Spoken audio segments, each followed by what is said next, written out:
नमस्कारम, करें स्वीकार संजय शोरान का।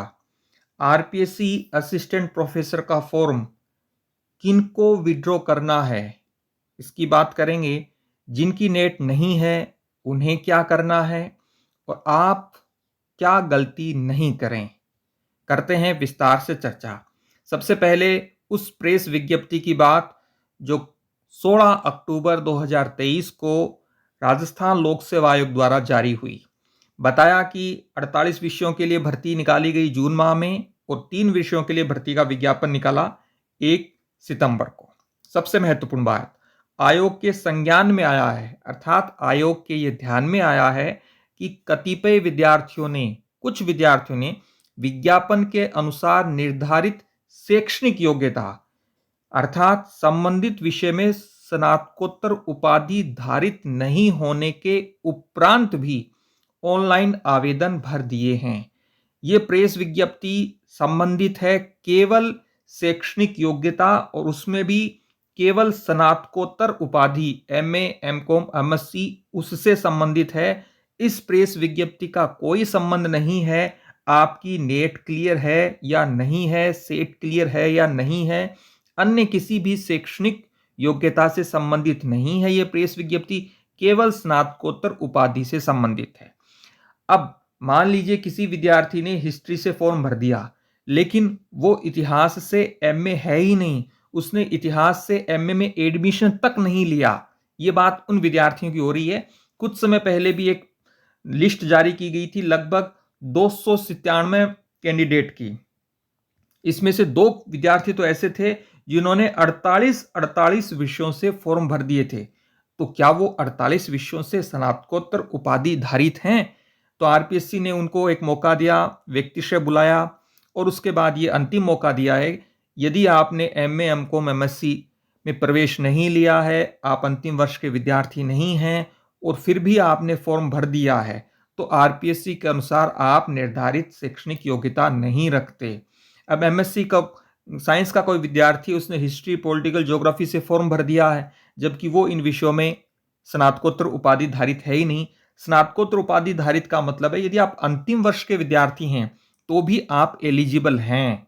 ये गौर करें, अंतिम वर्ष के अभ्यर्थियों से संबंधित ये प्रेस विज्ञप्ति नहीं है। ये प्रेस विज्ञप्ति केवल उन विद्यार्थियों से जिन्होंने फॉर्म भर दिया किसी सब्जेक्ट से और उस सब्जेक्ट से उनका कोई नाता नहीं रहा, उन्होंने स्नातकोत्तर में उन सब्जेक्ट में एडमिशन तक नहीं लिया। तो 297 विद्यार्थी जो हैं उनमें से वो विद्यार्थी, अब मान लीजिए किसी ने 4 सब्जेक्ट से फॉर्म भरा असिस्टेंट प्रोफेसर का, यदि उसने 4 सब्जेक्ट से फॉर्म भरा है और वो 4 सब्जेक्ट से उसने एमए कर रखा है तो वो एलिजिबल है। 18 से लेकर 25 अक्टूबर तक का समय दिया गया है। एसएसओ पोर्टल पर जाकर आपको विड्रॉ का बटन मिलेगा, वहां आप अपना फॉर्म विड्रॉ कर सकते हैं। लेकिन कुछ विद्यार्थियों के मैसेज आ रहे हैं कि सर हमारे नेट क्लियर नहीं है, तो क्या हमें भी फॉर्म विड्रॉ करना पड़ेगा? बहुत स्पष्ट जवाब है, आपकी नेट क्लियर नहीं है, आपको फॉर्म विड्रॉ नहीं करना।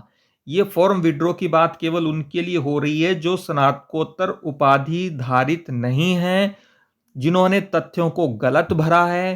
क्योंकि जब आप फॉर्म भरते हैं तो आपको ये बताना होता है कि साहब मैंने एमए कब किया, एमकॉम कब किया, किस विश्वविद्यालय से किया और आपके एमए में अंक क्या है। जब आपने किसी सब्जेक्ट से एमए किया ही नहीं तो आप ये कैसे लिख सकते हैं कि साहब एमए मैंने इस विश्वविद्यालय से किया, इस वर्ष किया? इसका मतलब है उन्होंने गलत सूचनाएं भरी हैं, तथ्यों को तोड़ मरोड़ कर पेश किया है। और ये ध्यान रखिए, ये दूसरा और शायद अंतिम विकल्प दिया गया है उन अभ्यर्थियों के लिए जिन्होंने तथ्यों को गलत भरा है।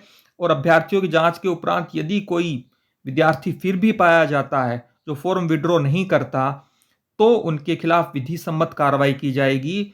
और रामनिवास जी मेहता जो सचिव महोदय हैं आरपीएससी के बारे में, उनके बारे में ये चर्चा है कि वो नियमों और अनुशासन के बेहद कठोर हैं, इसलिए कठोर कार्रवाई भी हो सकती है उन अभ्यर्थियों के खिलाफ जो निर्धारित शैक्षणिक योग्यता अर्थात स्नातकोत्तर उपाधि धारित नहीं होने के बाद भी उन्होंने फॉर्म भर दिया है।